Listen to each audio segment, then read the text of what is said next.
ꯈꯨꯔꯨꯝꯖꯔꯤ ꯑꯩꯈꯣꯏꯒꯤ ꯑꯍꯥꯟꯕ spiritual reading ꯇꯧꯅꯅꯕꯒꯤꯗꯃꯛꯇ ꯏꯃꯥꯁꯤ ꯗꯦꯜꯂꯤꯗꯒꯤ ꯂꯦꯡꯁꯟꯕꯤꯗꯨꯅ ꯂꯩꯔꯦ ꯑꯗꯣ ꯑꯩ ꯏꯃꯥꯒꯤ ꯑꯩꯈꯣꯏ ꯔꯤꯗꯤꯡꯁꯤ ꯈꯤꯇꯪ ꯂꯦꯞꯆꯔꯨꯔꯦ ꯑꯗꯨꯕꯨ ꯑꯩꯈꯣꯏ ꯂꯥꯏꯕꯛ ꯐꯗꯅ ꯀ꯭ꯔꯤꯄꯥ ꯂꯩꯇꯅ ꯑꯩꯈꯣꯏ ꯒꯣꯕꯤꯟꯗꯗꯒꯤ ꯂꯥꯏꯔꯤꯛ ꯐꯪꯖꯔꯦ ꯑꯗꯣ ꯏꯃꯥꯗ ꯁꯤꯟꯅꯖꯔꯒꯦ ꯏꯃꯥꯅ ꯑꯩꯈꯣꯏꯒꯤ ꯁ꯭ꯄꯤꯔꯤꯆꯨꯋꯦꯜ ꯔꯤꯗꯤꯡ ꯃꯩꯇꯩꯂꯣꯟꯗ ꯇꯧꯕꯁꯤ ꯍꯧꯕꯤꯅꯕꯒꯤꯗꯃꯛꯇ ꯏꯃꯥꯕꯨꯁꯨ ꯈꯨꯔꯨꯝꯖꯔꯤ ꯃꯇꯝ ꯀꯨꯏꯔꯕꯒꯤ ꯇꯨꯡꯗ ꯉꯁꯤ ꯍꯥꯏꯕ 26 ꯖꯅꯋꯥꯔꯤ ꯔꯤꯄꯕ꯭ꯂꯤꯛ ꯗꯦ ꯅꯨꯃꯤꯠꯁꯤꯗ ꯈ꯭ꯋꯥꯏꯈꯤꯕꯤꯒꯤ ꯃꯐꯝꯗ ꯑꯩꯍꯥꯛꯅ ꯈꯨꯔꯨꯝꯖꯔꯤ ꯀꯣꯛꯅꯣꯟꯖꯔꯤ ꯚꯛꯇꯤ ꯀꯠꯆꯔꯤ ꯑꯩꯍꯥꯛ ꯃꯇꯝ ꯈꯤꯇꯪ ꯁꯥꯡꯗꯣꯛꯅ ꯄꯥꯖꯒꯦ ꯍꯥꯏꯗꯅ ꯃꯌꯥꯝꯗ ꯑꯩꯅ ꯕꯣꯔ ꯅꯤꯖꯕꯅꯤ ꯕꯣꯔ ꯄꯤꯕꯤꯔꯦ ꯑꯗꯣ ꯉꯁꯤꯁꯤ ꯌꯥꯝ ꯁꯥꯡꯅꯗꯤ ꯄꯥꯖꯔꯣꯏ ꯑꯗꯨꯕꯨ ꯑꯗꯨꯃꯥꯏꯅ ꯉꯝꯕꯈꯩꯗꯤ ꯑꯩ ꯄꯥꯖꯒꯦ ꯑꯩ ꯍꯟꯗꯛꯀꯤꯁꯤꯗ ꯑꯩꯅ ꯈꯟꯖꯔꯤꯁꯦ ꯑꯩꯁꯨ ꯑꯍꯜ ꯑꯣꯏꯁꯜꯂꯛꯑꯕꯅꯤꯅ ꯒꯣꯕꯤꯟꯗꯒꯤ ꯏꯄ꯭ꯋꯥ ꯑꯃꯁꯨ ꯑꯩꯉꯣꯟꯗ ꯌꯥꯝ ꯆꯥꯟꯅ ꯂꯨꯅ ꯇꯧꯕꯤ ꯀꯩꯒꯨꯝꯕ ꯑꯝꯇꯪ ꯍꯪꯉꯨꯕꯗꯁꯨ ꯑꯗꯨꯝ ꯇꯥꯛꯄꯤꯔꯛꯏ ꯑꯗꯨꯒ ꯑꯩꯅ ꯃꯁꯤ ꯑꯩꯁꯦ ꯂꯥꯏꯅꯤ ꯀꯥꯏꯅ ꯃꯣꯏꯅ ꯍꯦꯛꯇ ꯈꯟꯕ ꯅꯠꯇꯦ ꯑꯩ ꯂꯥꯒꯤ ꯑꯥꯔꯠꯁ ꯑꯩꯅ ꯄꯨꯊꯣꯛꯆꯈꯤꯕ ꯑꯦꯝꯐꯤꯜ ꯇꯝꯃꯤꯉꯩꯗ ꯃꯗꯨꯗ ꯑꯩ ꯒꯣꯕꯤꯟꯗꯗ ꯅꯨꯃꯤꯠ 13 ꯀꯟꯇꯤꯅ꯭ꯌꯨꯁꯇꯤ ꯅꯠꯆꯗꯦ ꯑꯔꯥꯡꯐꯝꯁꯤꯡꯅ ꯁꯪꯕ ꯅꯨꯃꯤꯠꯇ ꯂꯥꯀꯣꯏ ꯀꯃꯥꯏꯅ ꯌꯥꯠꯀꯅꯤ ꯄꯥꯗꯅ ꯀꯃꯥꯏꯅ ꯊꯝꯒꯅꯤꯅꯆꯤꯡꯕꯒꯤ ꯃꯔꯝꯗ ꯑꯩꯒꯤ ꯊꯦꯁꯤꯁ ꯁꯤꯅꯣꯞꯁꯤꯁ ꯍꯥꯏꯕ ꯇꯥꯔꯦ ꯊꯦꯁꯤꯁꯇꯤ ꯑꯩꯒꯤ ꯐꯤꯜ ꯅꯠꯇꯦ ꯑꯗꯨꯒꯤꯗꯨ ꯄꯤꯕꯤꯔꯛꯄ ꯃꯅꯤꯄꯨꯔ ꯌꯨꯅꯤꯚꯔꯁꯤꯇꯤ ꯑꯣꯟꯗ꯭ꯔꯤꯉꯩꯗ ꯅꯤ ꯑꯣꯖꯥ ꯏꯕꯣꯆꯧꯕ ꯑꯣꯏꯅꯥꯝꯒꯤ ꯃꯥꯒꯤ ꯁꯕꯖꯦꯛꯅꯤ ꯑꯗꯨꯗ ꯃꯥꯅ ꯄꯤꯕꯤꯔꯛꯄꯅꯤ ꯂꯥꯒꯤ ꯇꯣꯉꯥꯟꯕ ꯁꯛꯇꯝ ꯑꯃ ꯃꯅꯤꯄꯨꯔꯒꯤ ꯇꯣꯉꯥꯟꯕ ꯇꯣꯞ ꯇꯣꯞꯄ ꯃꯁꯛꯁꯦ ꯑꯗꯣ ꯃꯥꯅ ꯌꯥꯝ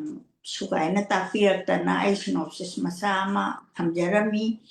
ꯑꯗꯨꯅ ꯑꯗꯨꯗꯒꯤ ꯍꯧꯅ ꯒꯣꯕꯤꯟꯗꯒꯤ ꯑꯗꯨꯒꯤ ꯃꯃꯥꯡꯗꯅ ꯆꯨꯝꯅ ꯈꯣꯏꯔꯝꯕꯗ ꯚꯛꯇꯤ ꯀꯠꯄꯗ ꯈꯪꯅꯖꯕꯅꯤ ꯑꯗꯨꯗꯒꯤꯗꯤ ꯂꯥꯏꯔꯤꯛ ꯑꯃ ꯄꯨꯊꯣꯛꯀꯗꯧꯔꯕꯅꯤꯅ ꯑꯩꯁꯦ ꯈꯔ ꯇꯣꯏꯅ ꯆꯠꯆꯗꯅ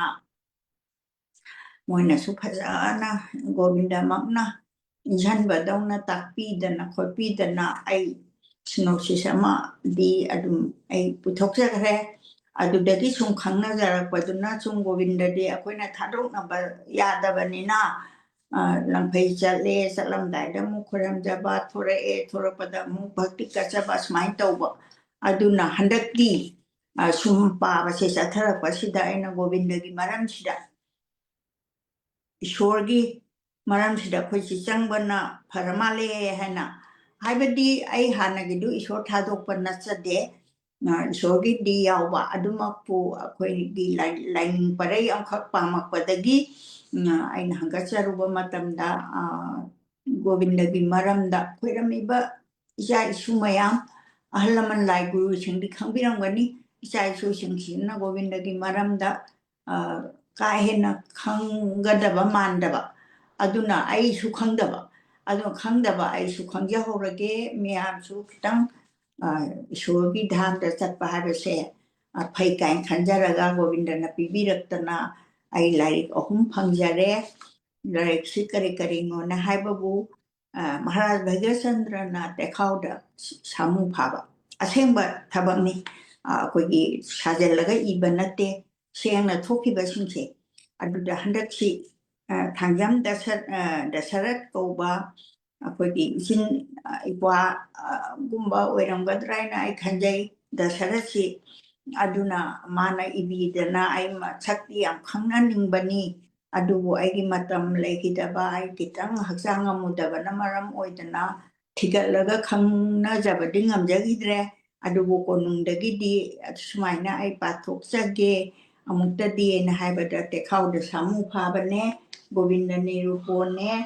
ꯆꯩꯔꯥꯎꯕ ꯅꯨꯃꯤꯠ ꯔꯥꯖꯃꯟꯇ꯭ꯔꯤ ꯄꯥꯕ ꯍꯥꯏꯅ ꯑꯃ ꯂꯥꯏꯔꯤꯛ ꯑꯃꯒ 3 ꯄꯤꯕꯤꯔꯛꯏ ꯏꯄ꯭ꯋꯥꯁꯤꯡ ꯑꯃꯅ ꯑꯗꯨꯒ ꯃꯤꯡꯁꯨ ꯑꯩꯅ ꯄꯟꯖꯈ꯭ꯔꯕꯅꯤ ꯑꯃꯨꯛꯀꯁꯨ ꯑꯩꯅ ꯄꯟꯖꯔꯛꯀꯅꯤ ꯑꯁꯨꯃꯥꯏꯅ ꯇꯧꯗꯅ ꯉꯁꯤꯁꯤ ꯑꯩꯅ ꯇꯦꯈꯥꯎꯗ ꯁꯥꯃꯨ ꯐꯥꯕꯁꯤ ꯐꯥꯔꯨꯔꯒ ꯍꯜꯂꯛꯄꯗ Govinda Nirupon si tauhibane. Adui mamangda Govinda Nirupon taude. Aduna te kau da samu paraga mana Govinda gi Krishna Deva gi Devata sagi laisang sage kake na pun da kayam ningi basi muona pina bibado. Aduna aina te kau da samu para sagi matanda Govinda Nirupon si oina papam tu ina haina pung ningi bicara si tau jaraga aina ngasi te kau da samu para se siang bada set laga paru banko Maharaj Bhagasandra se yamna kui khiba kan ning thau natte aduna hujik pan banatraga su akhoi gi gaura dharma adagi raslila ka haudo mi se akhoi gi keno sina ibungo sina keno te kau da samu paraga Govinda Nirupon tawalora ga mathang rasesori palaga lingkhalaga aduda tawrapani na khanjaraga aina te kau da samu phabasi thawan dawyabani asoyangam yawraga sunga piu ado je haujarag te kau da samu phaba Shri Guru bu khuram jari ai Guru si bu khuram draga dia khoi ke mamta thabak tawaya da bagi tabiu sadhu Kibipu Rashri Bhagasandra ning thauna awagi landa Manipur thadok tuna lanjen bagi wari ni Manipur si thadok ga chien ba sadhu ki charitra ni hai duna dos lobi ganu makhagi wari si ijarak lage tabiu awagi tenggol na Bhagasandra ning thau hatta da bagi ko ti thirak pada Manipur leiba yadaduna mayang leibakta mayang leiba kasara haina sukhangnariba sida sienaba manai kaya ga loinana ghatia pat kauba mama ngaida Arjun gi sagol lai haiba lambi adu dalengak pana Khebu Ching yauri Khebu Ching asidi yamna wangba chingni singdon su yamna longi lok su masing yami khwaidagi hena wangba chingdon amada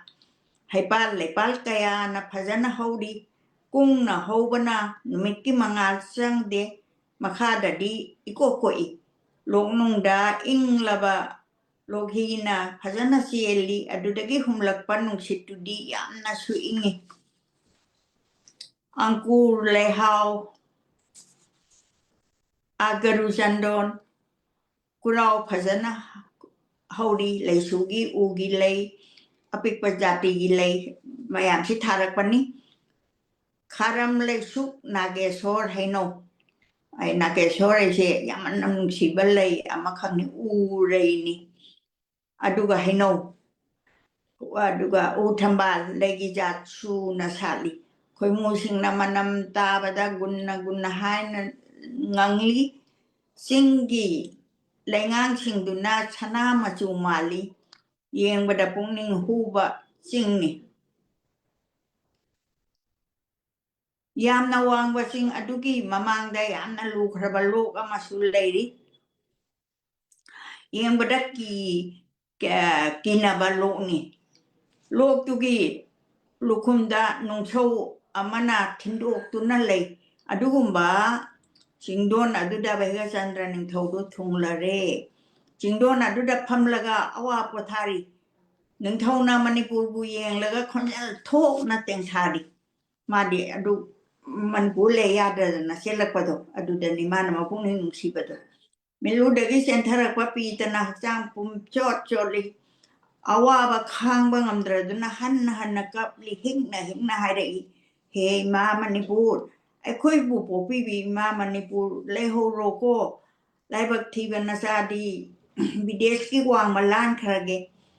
he ma Manipur imagi tampak asida nasa amo halakani halak laroi hai bangamdre aina halaktrabadi nasa aina gyan tarak padagi wasak tu na lepcha kiba amadi ngamlam dana sibatari mana yang pamja kiba bidi nongdam thibana ni Manipur ning thau oiraga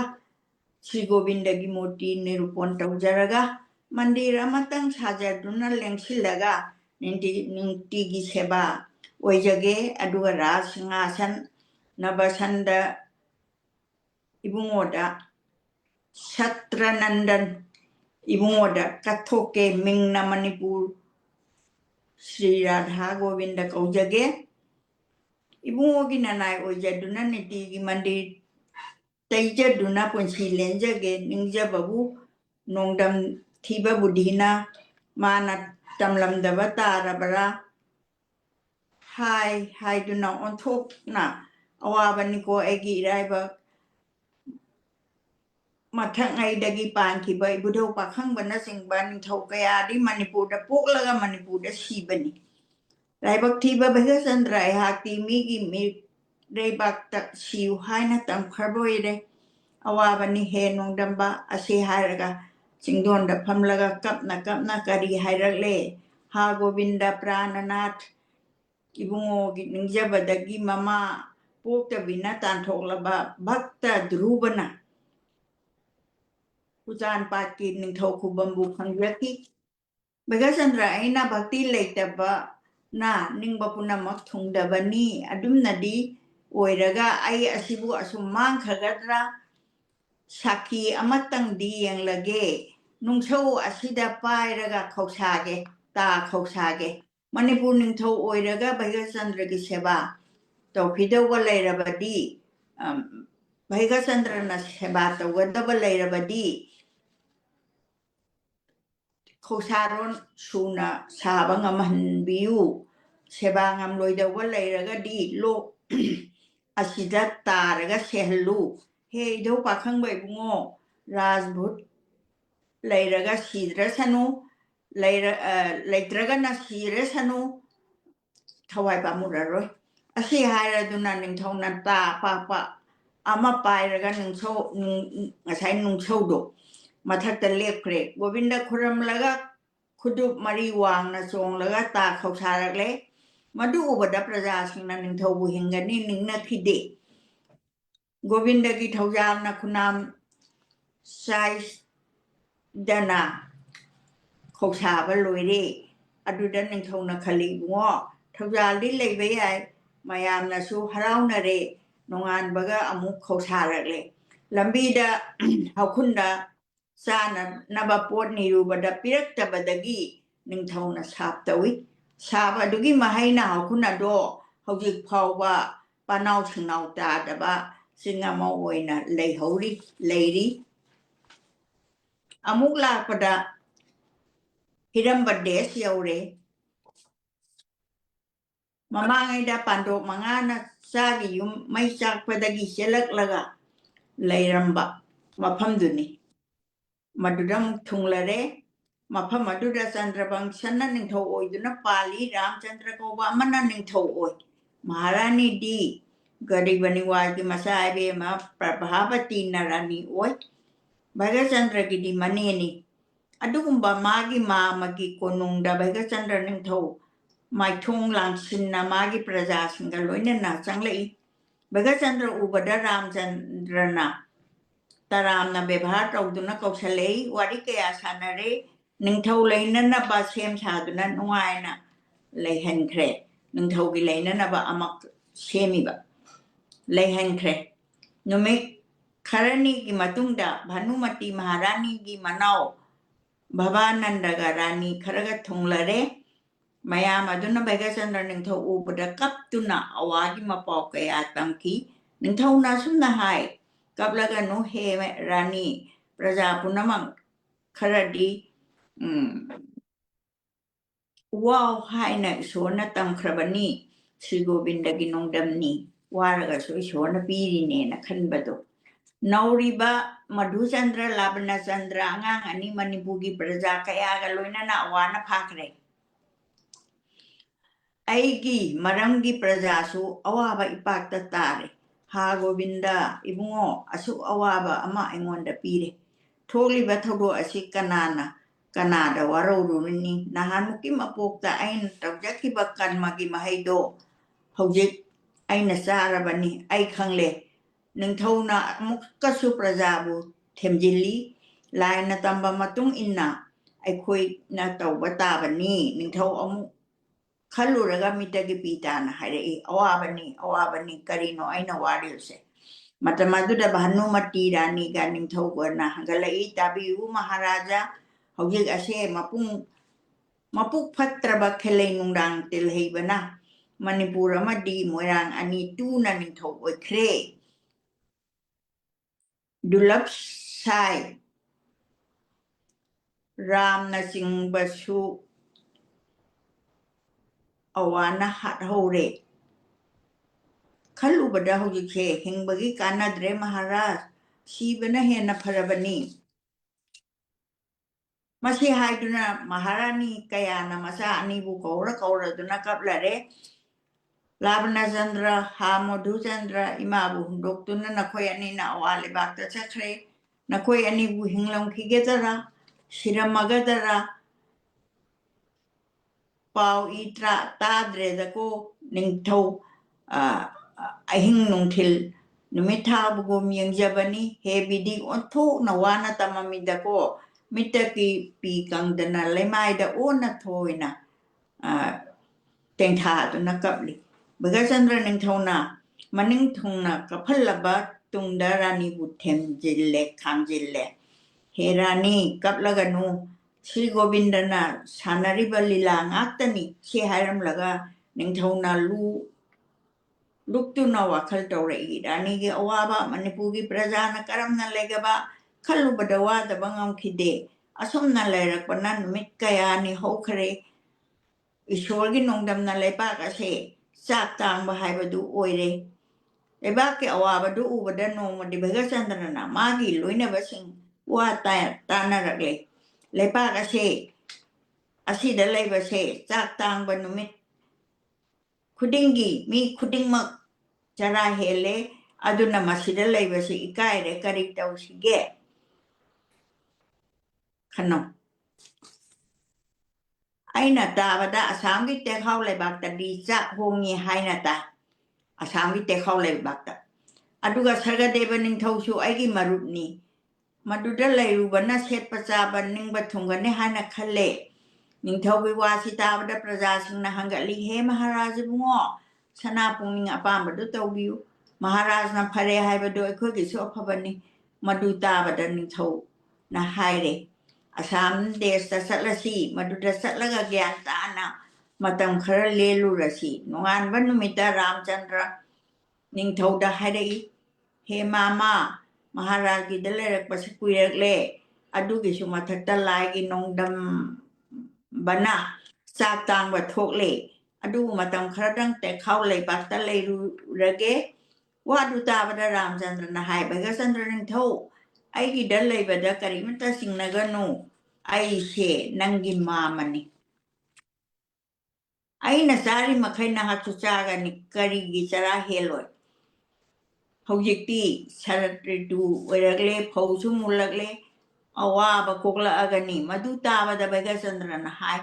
ꯃꯥꯃꯕꯨ ꯇꯦꯛꯍꯥꯎꯒꯤ ꯅꯤꯡꯊꯧ ꯁꯔꯒꯗꯦꯕꯗꯣ ꯑꯩꯒꯤ ꯆꯥꯟꯅꯔꯕ ꯃꯔꯨꯞꯅꯤ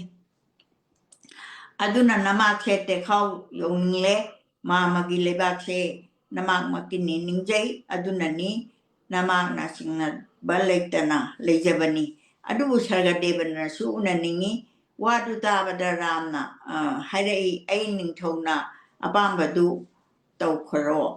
ꯑꯩꯒꯤꯗꯤ ꯀꯔꯤꯁꯨ ꯑꯀꯥꯏꯕ ꯂꯩꯇꯦ ꯅꯤꯡꯊꯧꯅ ꯑꯌꯥꯕ ꯄꯤꯔꯕꯗ ꯈꯨꯔꯝꯂꯝꯂꯒ ꯁꯪꯒꯥꯏꯗ ꯂꯦꯡꯂꯛꯂꯦ ꯅꯣꯡꯉꯥꯜꯂꯛꯄꯗ ꯄ꯭ꯔꯖꯥ ꯄ꯭ꯔꯥꯇ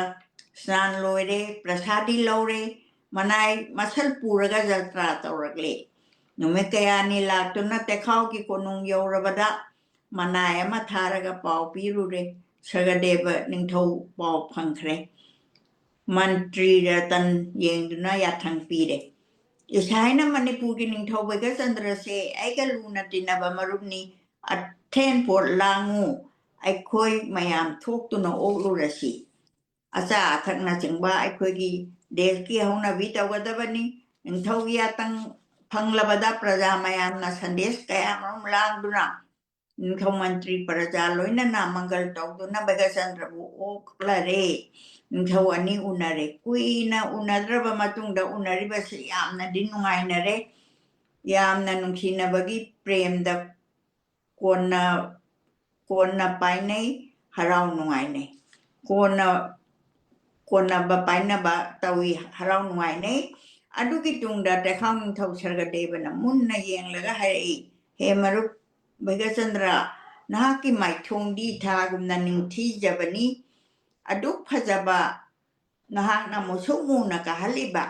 ꯃꯤꯠꯇꯒꯤ ꯃꯤꯠꯐꯝ ꯀꯪꯗꯅ ꯑꯋꯥꯕ ꯁꯛꯐꯝ ꯄꯨꯗꯨꯅ ꯑꯩꯒꯤ ꯅꯥꯛꯇ ꯂꯥꯛꯄꯕꯨ ꯀꯔꯝꯕ ꯗꯁꯥ ꯇꯥꯔꯕꯒꯦ ꯅꯍꯥꯛꯀꯤ ꯃꯥꯏꯊꯣꯡ ꯑꯗꯨ ꯌꯦꯡꯕꯗ ꯅꯨꯡꯉꯥꯏꯇꯦ ꯃꯔꯝ ꯍꯥꯏꯌꯨ ꯃꯍꯥꯔꯥꯖ ꯍꯧꯖꯤꯛ ꯃꯔꯝꯗꯨ ꯇꯥꯒꯦ ꯋꯥꯗꯨ ꯇꯥꯕꯗ ꯚꯩꯒꯆꯟꯗ꯭ꯔ ꯅꯤꯡꯊꯧꯅ ꯁꯔꯒꯗꯦꯕꯗ ꯌꯦꯡꯂꯒ ꯑꯋꯥꯕ ꯋꯥꯔꯤ ꯁꯥꯔꯛꯂꯤ ꯍꯦ ꯃꯍꯥꯔꯥꯖꯥ ꯂꯥꯏꯒꯤ ꯅꯣꯡꯗꯝ ꯊꯤꯕꯅ ꯑꯋꯥꯒ ꯂꯥꯟ ꯄꯥꯟꯅꯕꯗ ꯑꯋꯥꯒꯤ ꯇꯦꯡꯒꯣꯜꯅ ꯉꯝꯈꯔꯦ ꯑꯩ ꯃꯥꯏꯊꯤ ꯍꯧꯔꯦ ꯑꯩꯒꯤ ꯃꯅꯤꯄꯨꯔ ꯂꯩꯄꯥꯛ ꯀꯥꯏꯔꯦ ꯃꯁꯤꯗꯒꯤ ꯍꯦꯟꯅ ꯃꯥꯏꯊꯤꯕ ꯑꯃ ꯂꯩꯇꯔꯦ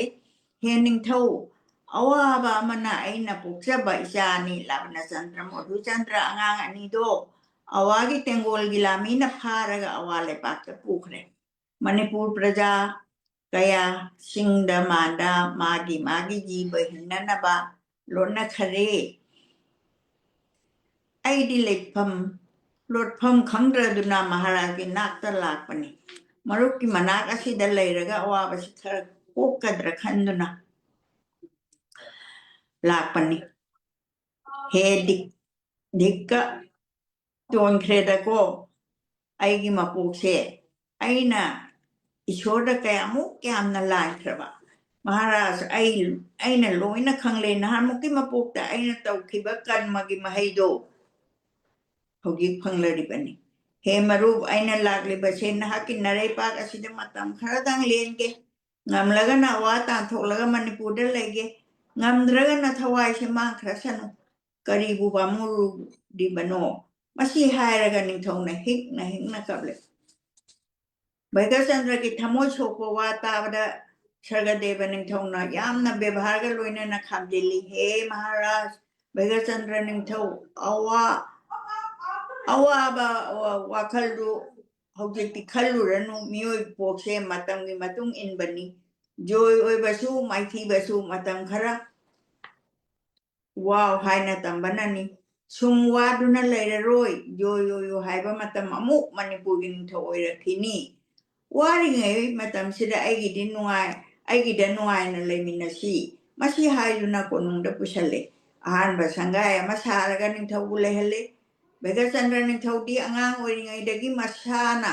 साधु संग थिजै ब्राह्मण वैष्णवबु सेवा तौई राधा गोविंदगी प्रेम भक्ति लैजै नहा अहल हाइबा लैते मियोइबसिदी मथक्नैदगी चनखिबा वाखल साजत असे असुम लोइनरकपनी हाइबसे अचुंबनी भैगचंद्र ईश्वरगी सेवा तौदुना मतम लेलेई मोयरांग लेपाकता खेलेंबा निंथौना लेपाक अनि टूना पानबगी नापल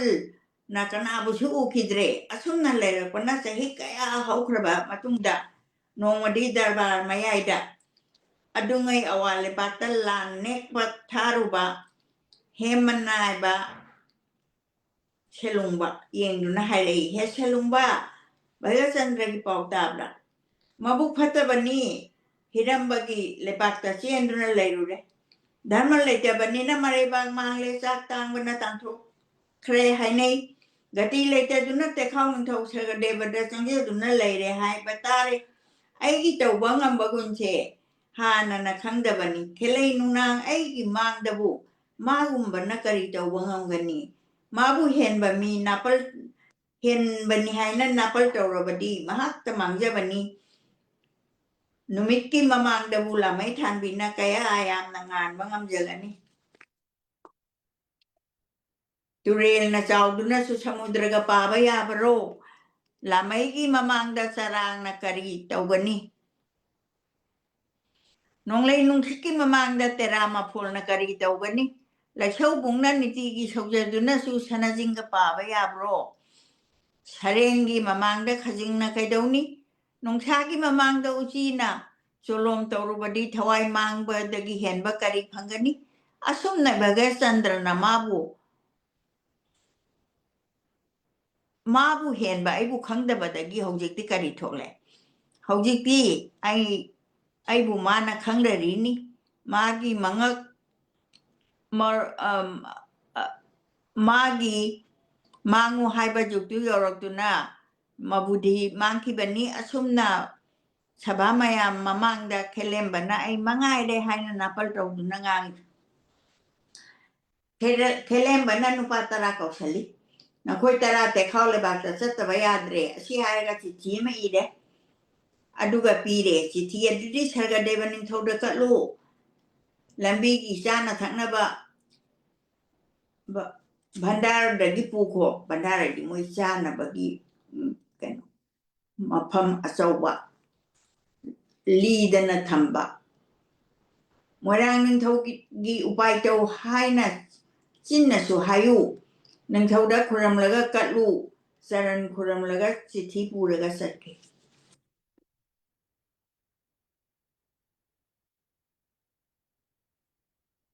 नमित कयानि लापना सांगले पाता थोंगलरे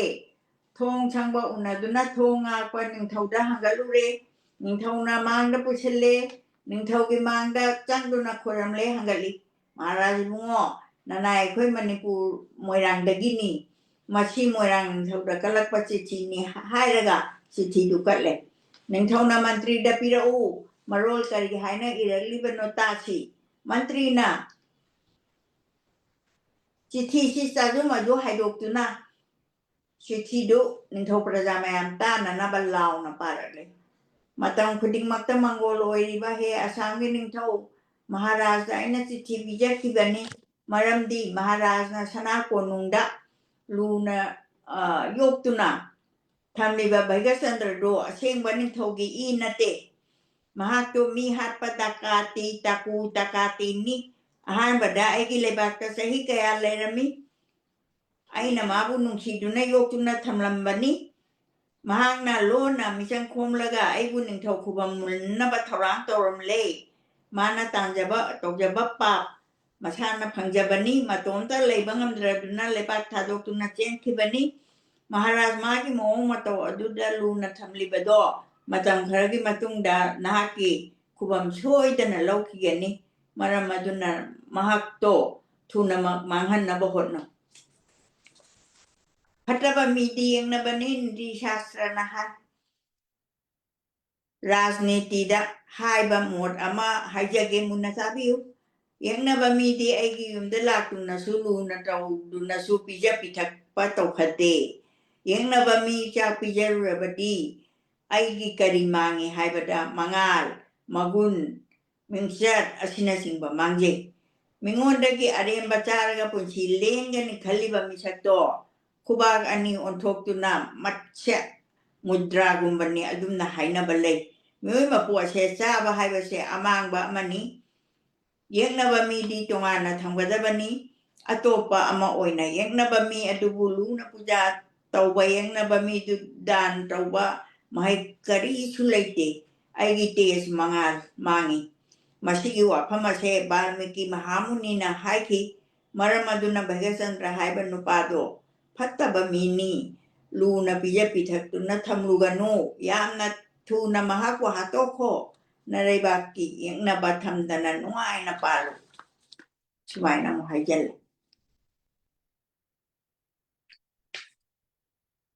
नंगी आइगी येंगनबा असिबु सिखरबदी नहाका एहाका मरुप ओइदुना पानमिनगनी महाराजबु मरुप की प्रेमदा हाइजबनी तेखाव निंथौ खेलेम्बगी चिठी वारो तारबदा दु तरा दुना ओइनी ओइरो करीमता हाइदना नखोइ चक्रो हाइना थाकी मंत्री ना मखोइ तरा लंबी जाना बपिहलगा दुसिंग दु मोरांग योहलगा खेलेम्बदा पाउतमकी सोमदा निंथौ दरबार काइना दुना प्रजा सिंह हन्ना खरे मंत्री खरदी कोनुंग मनुंगदा पुसिलगा सिंगना वा मुखनकी निंथौना हौदोरई हाय पत्र मंत्री सिंह ngasi खेलेम्बा निंथौना पिरगलिबा चिठी असि दा हायरगलिबा मरोल असिदी ताबदा आइदी वखल ममले करी थोई नखोइना बिचारतो न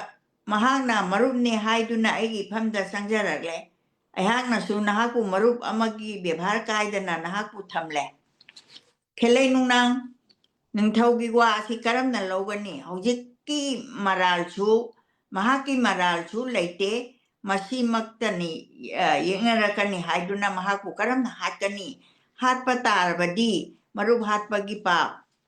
ꯕꯤꯁ꯭ꯋꯥꯁꯀ ꯍꯇ ꯄꯥꯞ ꯑꯅꯤꯗꯤ ꯐꯪꯕ ꯇꯥꯏꯗꯣ ꯃꯔꯝ ꯑꯁꯤꯅ ꯈꯜꯂꯨꯔꯕꯗꯤ ꯑꯩꯕꯨꯗꯤ ꯃꯝꯂꯦ ꯋꯥꯈꯜ ꯊꯣꯛꯇ꯭ꯔꯦ ꯄꯇ꯭ꯔ ꯃꯟꯇ꯭ꯔꯤ ꯅꯈꯣꯏꯅ ꯀꯔꯤ ꯇꯧꯁꯤꯒꯦ ꯍꯥꯏꯕꯗꯣ ꯃꯨꯟꯅ ꯑꯝꯇ ꯈꯜꯂꯣ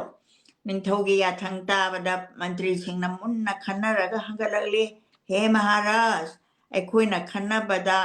ꯑꯄꯥꯝꯕ ꯑꯃꯇꯪꯗꯤ ꯂꯩꯔꯦ ꯃꯁꯤ ꯃꯍꯥꯔꯥꯖꯗ ꯍꯪꯒꯠꯆꯒꯦ ꯇꯥꯕꯤꯌꯨ ꯐꯦꯂꯦꯝꯕꯒꯤ ꯆꯤꯊꯤ ꯑꯁꯤꯅ ꯑꯆꯨꯝꯕ ꯑꯣꯏꯔꯕꯗꯤ ꯚꯩꯒꯆꯟꯗ꯭ꯔ ꯅꯤꯡꯊꯧ ꯑꯁꯦ ꯍꯥꯠꯄꯗ ꯗꯣꯁ ꯂꯩꯔꯔꯣꯏ ꯈꯜꯂꯤ ꯍꯥꯠꯄꯗ ꯗꯣꯁ ꯂꯩꯇ꯭ꯔꯕ ꯁꯥꯁꯇ꯭ꯔꯅ ꯑꯇꯇꯥꯏ ꯇꯔꯨꯛ ꯄꯤꯔꯤ ꯃꯍꯥꯔꯥꯖ ꯇꯔꯨꯛ ꯑꯗꯨꯗꯤ ꯌꯨꯝ ꯃꯩ ꯊꯥꯔꯝꯃꯕ ꯁꯤꯅꯅꯕ ꯍꯥꯏꯗꯨꯅ ꯍꯨ ꯍꯥꯞꯂꯝꯃꯕ ꯍꯥꯠꯀꯗꯕꯒꯤ ꯃꯈꯨꯠꯇ ꯈꯨꯠꯂꯥꯏ ꯄꯥꯏꯗꯨꯅ ꯊꯣꯔꯛꯂꯕ ꯂꯧ ꯏꯪꯈꯣꯜ ꯃꯨꯜꯂꯔꯕ ꯔꯥꯅꯤꯗ ꯕꯦꯚꯥꯔ ꯀꯥꯏꯔꯛꯂꯕ ꯍꯥꯏꯔꯤꯕ ꯇꯔꯨꯛ ꯑꯁꯦ ꯍꯥꯠꯄꯗ ꯄꯥꯞ ꯂꯩꯔꯔꯣꯏ ꯀꯩ ꯃꯆꯥ ꯌꯣꯛꯄꯒꯨꯝꯅ ꯃꯇꯝ ꯀꯨꯏꯅ ꯃꯍꯥꯔꯥꯖꯅ ꯌꯣꯛꯇꯨꯅ ꯊꯝꯂꯨꯔꯕ ꯆꯀ꯭ꯔꯤ ꯇꯧꯔꯛꯇꯨꯅ ꯂꯩꯕꯥꯛꯁꯤ ꯃꯨꯜꯂꯛꯄ ꯊꯣꯛꯂꯕꯗꯤ ꯈꯨꯗꯣꯡꯊꯤꯕ ꯊꯣꯛꯂꯛꯀꯅꯤ ꯃꯔꯝ ꯑꯗꯨꯅ ꯆꯤꯊꯤꯒꯤ ꯋꯥꯍꯩꯁꯤꯡ ꯑꯁꯤ ꯑꯁꯦꯡꯕ ꯑꯣꯏꯔꯕꯗꯤ ꯚꯩꯒꯆꯟꯗ꯭ꯔꯁꯦ ꯑꯇꯇꯥꯏꯅꯤ ꯃꯥ ꯍꯥꯠꯄ ꯇꯥꯕꯅꯤ ꯃꯟꯇ꯭ꯔꯤꯁꯤꯡꯒꯤ ꯋꯥꯗꯨ ꯇꯥꯕꯗ ꯅꯤꯡꯊꯧꯅ ꯍꯥꯏꯈꯤ ꯃꯟꯇ꯭ꯔꯤꯁꯤꯡꯅ ꯍꯥꯠꯂꯕꯗꯤ ꯍꯥꯏꯕꯗꯨ ꯑꯩ ꯌꯥꯔꯦ ꯃꯑꯣꯡ ꯀꯝꯗꯧꯅ ꯅꯤꯡꯊꯧꯕꯨ ꯍꯥꯠꯀꯗꯒꯦ ꯃꯗꯨ ꯇꯥꯕꯗ ꯃꯟꯇ꯭ꯔꯤꯁꯤꯡꯅ ꯍꯪꯒꯠꯂꯤ ꯃꯍꯥꯔꯥꯖꯕꯨ ꯚꯩꯒꯆꯟꯗ꯭ꯔ ꯍꯥꯠꯀꯗꯕ ꯃꯑꯣꯡꯗꯣ ꯍꯪꯒꯠꯆꯒꯦ ꯇꯥꯕꯤꯌꯨ ꯃꯅꯤꯄꯨꯔꯒꯤ ꯅꯤꯡꯊꯧ ꯍꯥꯏꯕꯁꯦ ꯊꯥꯡꯉꯩ ꯁꯦꯡꯕ ꯄꯥꯈꯪꯕꯒꯤ ꯙꯥꯔꯥꯅꯤ ꯕꯤꯁꯅꯨꯒꯤ ꯁꯛꯇꯤꯅꯤ ꯑꯆꯨꯝꯕ ꯑꯃꯅ ꯅꯤꯡꯊꯧ ꯍꯦꯛꯇ ꯑꯣꯏꯕ ꯑꯆꯝꯕ ꯑꯃꯅ ꯅꯤꯡꯊꯧ ꯍꯦꯛꯇ ꯑꯣꯏꯕ ꯌꯥꯕ ꯅꯠꯇꯦ ꯑꯗꯨꯅ ꯅꯤꯡꯊꯧꯒꯤ ꯙꯥꯔꯥ ꯁꯦꯡꯉꯤ ꯁꯦꯡꯗꯦ ꯍꯥꯏꯕꯒꯤ ꯃꯒꯨꯟꯁꯨ ꯌꯦꯡꯈꯤ ꯃꯣꯏꯔꯥꯡ ꯅꯤꯡꯊꯧꯒꯤ ꯋꯥꯍꯩꯁꯨ ꯃꯥꯡꯍꯟꯒꯨꯝꯁꯤ ꯃꯗꯨ ꯇꯥꯕꯗ ꯅꯤꯡꯊꯧꯅ ꯍꯥꯏ ꯍꯦ ꯃꯟꯇ꯭ꯔꯤ ꯄꯨꯝꯅꯃꯛ ꯍꯥꯠꯀꯗꯕ ꯍꯥꯏꯕꯗꯣ ꯍꯥꯏꯌꯨ ꯍꯥꯠꯀꯗꯕ ꯍꯥꯏꯕꯗꯣ ꯍꯥꯏꯌꯨ ꯇꯥꯒꯦ ꯌꯥꯅꯤ ꯌꯥꯔꯣꯏ ꯌꯦꯡꯒꯦ ꯋꯥꯗꯨ ꯇꯥꯕꯗ ꯃꯟꯇ꯭ꯔꯤ ꯑꯃꯅ ꯍꯥꯏꯔꯛꯏ ꯃꯍꯥꯔꯥꯖ ꯃꯔꯝꯕꯨ ꯍꯪꯒꯠꯆꯒꯦ ꯇꯥꯕꯤꯌꯨ ꯃꯍꯥꯔꯥꯖ ꯑꯩꯈꯣꯏꯒꯤ ꯂꯩꯕꯥꯛ ꯑꯁꯦ ꯑꯉꯥꯎꯕ ꯁꯥꯃꯨ ꯂꯝꯁꯥ ꯑꯃ ꯂꯩ ꯆꯨꯝꯅ ꯆꯥꯎꯕ ꯁꯥꯃꯨ ꯅꯠꯇꯦ ꯃꯄꯥ ꯂꯩꯇꯅ ꯆꯥꯎꯕꯅꯤ ꯑꯗꯨꯒ ꯆꯨꯝꯅ ꯆꯥꯎꯕ ꯉꯥꯎꯕꯁꯨ ꯅꯠꯇꯦ ꯃꯍꯥꯔꯥꯖ ꯃꯤꯈꯣꯟ ꯇꯥꯕ ꯌꯥꯗꯦ ꯍꯦꯛ ꯎꯕꯒ ꯐꯪꯗ꯭ꯔꯤ ꯐꯥꯎꯕ ꯇꯥꯟꯅꯗꯨꯅ ꯍꯥꯠꯂꯤ ꯃꯍꯥꯔꯥꯖꯅ ꯚꯩꯒꯆꯟꯗ꯭ꯔꯕꯨ ꯈꯨꯠꯂꯥꯏ ꯌꯥꯎꯗꯅ ꯐꯥꯎ ꯍꯥꯏꯕꯤꯌꯨ ꯃꯗꯨꯗ ꯏꯀꯥꯏꯕꯗꯒꯤ ꯐꯥꯒꯦ ꯍꯥꯏꯅ ꯍꯥꯏꯒꯅꯤ ꯑꯗꯨ ꯑꯣꯏꯔꯕꯗꯤ ꯁꯥꯃꯨꯅ ꯁꯣꯏꯗꯅ ꯍꯥꯠꯇꯨꯅ ꯁꯤꯖꯔꯅꯤ ꯃꯍꯥꯔꯥꯖꯅ ꯃꯥꯅ ꯃꯩꯇꯩ ꯅꯤꯡꯊꯧ ꯁꯦꯡꯂꯕꯗꯤ ꯁꯥꯃꯨꯁꯤ ꯂꯥꯏꯅ ꯐꯥꯕ ꯑꯣꯏꯁꯅꯨ ꯂꯥꯏꯒꯤ ꯁꯥꯈꯤ ꯌꯦꯡꯁꯤ ꯚꯩꯒꯆꯟꯗ꯭ꯔꯅ ꯑꯁꯦꯡꯕ ꯂꯥꯏꯒꯤ ꯃꯆꯥ ꯑꯣꯏꯗꯨꯅ ꯁꯥꯃꯨꯁꯤ ꯐꯥꯕ ꯊꯣꯛꯂꯕꯗꯤ ꯐꯦꯂꯦꯝꯕꯒꯤ ꯆꯤꯊꯤ ꯑꯁꯤ ꯂꯥꯜꯂꯦ ꯍꯥꯏꯕ ꯃꯌꯦꯛ ꯁꯦꯡꯅ ꯈꯪꯂꯦ ꯑꯗꯨꯅ ꯃꯍꯥꯔꯥꯖ ꯀꯔꯤꯁꯨ ꯆꯤꯡꯅꯒꯅꯨ ꯁꯥꯈꯤ ꯌꯦꯡꯊꯣꯛꯁꯤ ꯑꯗꯨꯒ ꯃꯍꯥꯔꯥꯖ ꯁꯥꯃꯨ ꯐꯥꯒꯗꯧꯔꯤꯕ ꯃꯐꯝꯗꯤ ꯑꯇꯩꯗ ꯐꯥꯍꯟꯕ ꯌꯥꯗꯦ ꯀꯣꯅꯨꯡꯒꯤ ꯃꯄꯥꯜ ꯀꯥꯡꯖꯩꯕꯨꯡ ꯑꯁꯤꯗ ꯒꯣꯔ ꯁꯥꯔꯒ ꯁꯥꯃꯨꯁꯤ ꯊꯥꯖꯤꯟꯒꯗꯕꯅꯤ ꯃꯅꯨꯡ ꯑꯗꯨꯗ ꯚꯩꯒꯆꯟꯗ꯭ꯔꯕꯨ ꯊꯥꯖꯤꯟꯗꯨꯅ ꯂꯩꯕꯥꯛ ꯄ꯭ꯔꯖꯥ ꯄꯨꯝꯅꯃꯛ ꯈꯪꯅ ꯐꯥꯍꯟꯁꯤ ꯁꯅꯥꯌꯥꯊꯪ ꯄꯤꯕꯤꯌꯨ ꯚꯩꯒꯆꯟꯗ꯭ꯔꯅ ꯁꯥꯃꯨ ꯐꯥꯔꯕꯗꯤ ꯃꯣꯏꯔꯥꯡ ꯅꯤꯡꯊꯧꯒꯤ ꯆꯤꯊꯤ ꯂꯥꯜꯂꯦ ꯑꯗꯨꯒ ꯑꯩꯈꯣꯏꯅ ꯃꯣꯏꯔꯥꯡ ꯅꯤꯡꯊꯧꯕꯨ ꯍꯥꯠꯄ ꯇꯥꯕꯅꯤ ꯑꯍꯥꯟꯕꯗ ꯑꯆꯨꯝ ꯑꯔꯥꯟ ꯌꯦꯡꯈꯤꯕ ꯃꯇꯥꯏꯗꯣ ꯃꯍꯥꯔꯥꯖ ꯄꯇ꯭ꯔ ꯃꯟꯇ꯭ꯔꯤꯁꯤꯡꯒꯤ ꯋꯥꯁꯤ ꯇꯥꯕꯗ ꯅꯤꯡꯊꯧꯅ ꯁꯥꯗꯨ ꯁꯥꯗꯨ ꯍꯥꯏꯅ ꯊꯥꯒꯠꯂꯤ ꯑꯩꯒꯤ ꯃꯟꯇ꯭ꯔꯤꯁꯤꯡ ꯑꯁꯦ ꯂꯩꯕꯥꯛ ꯑꯃꯒꯤ ꯃꯟꯇ꯭ꯔꯤꯒꯤ ꯑꯣꯏꯕꯗ ꯃꯇꯤꯛ ꯆꯥꯏ ꯑꯁꯤ ꯍꯥꯏꯔꯒ ꯅꯤꯡꯊꯧꯅ ꯃꯅꯥꯏ ꯑꯃ ꯚꯩꯒꯆꯟꯗ꯭ꯔꯕꯨ ꯀꯧꯅꯅꯕ ꯊꯥꯈꯤ ꯃꯅꯥꯏꯅ ꯍꯪꯒꯠꯇꯨꯅ ꯇꯦꯈꯥꯎ ꯅꯤꯡꯊꯧꯒꯤ ꯃꯅꯥꯛꯇ ꯄꯨꯔꯛꯂꯦ ꯑꯁꯣꯟ ꯊꯥꯗꯨꯅ ꯐꯝꯍꯜꯂꯤ ꯅꯤꯡꯊꯧ ꯂꯦꯡꯂꯛꯄꯒꯤ ꯍꯧꯅꯕꯤ ꯄꯨꯖꯥ ꯇꯧꯏ ꯚꯩꯒꯆꯟꯗ꯭ꯔ ꯅꯤꯡꯊꯧ ꯍꯪꯂꯛꯏ ꯃꯍꯥꯔꯥꯖ ꯑꯩꯕꯨ ꯀꯧꯕꯤꯔꯤꯕꯒꯤ ꯃꯔꯝ ꯀꯔꯤ ꯈꯟꯅꯒꯗꯕ ꯂꯩꯕꯤꯕꯒꯦ ꯇꯥꯕꯗ ꯁꯔꯒꯗꯦꯕ ꯅꯤꯡꯊꯧꯅ ꯍꯥꯏ ꯍꯦ ꯃꯍꯥꯔꯥꯖ ꯑꯩꯅ ꯀꯧꯖꯕꯗꯤ ꯑꯇꯩꯒꯤ ꯅꯠꯇꯦ ꯃꯔꯝꯗꯨ ꯍꯥꯏꯖꯒꯦ ꯑꯩꯒꯤ ꯂꯩꯕꯥꯛ ꯑꯁꯦ shikari haiba kanguna angauba samu ama pharakle samu ase sajauga oibane mangauga thina ngaubane mikhon taba yadaba misaksu uba yadri Maharajna leiringai asida ain dana tahan tihan biu aina pami tihan bibadu aina pami aigi prajanam maitei ningthau haibase laigi machani yamna magul leibani aikhoibu amukta uhalu samu ngaubase khula yaudana Bhaigachandra bu phalu haire laigi macha oiba manipurgi ningthau pakhang-bagi dhara Vishnugi Shakti oiba ningthaugi gundu praja khoi yengjage asumna praja khibingna aingonda ngahak leitana lauri aina su Maharajgi gundu yengingi sanabuti kari thui